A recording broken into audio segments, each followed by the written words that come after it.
சின்ன முருகைய சிங்கார முருகைய சின்ன சின்ன முருகைய சிங்கார முருகைய கொஞ்சி கொஞ்சி தமிழ் பேசும் செந்தில் வடிவேலனவ கொஞ்சி கொஞ்சி தமிழ் பேசும் செந்தில் வடிவேலனவ சின்ன சின்ன முருகைய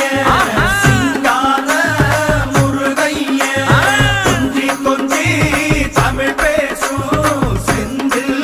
வடிவேலனவ சுப்பிரமணிய சாமி என்பார், கார்த்திகேயன் என்பார், சுவாமிநாதன் என்பார், முக அமுதன் என்பார், பாலசுப்பிரமணியன் என்பார், கருணாகரன் என்பார், கதிர்காம கந்தன் என்பார், கதிர்வேல சுவாமி என்பார்.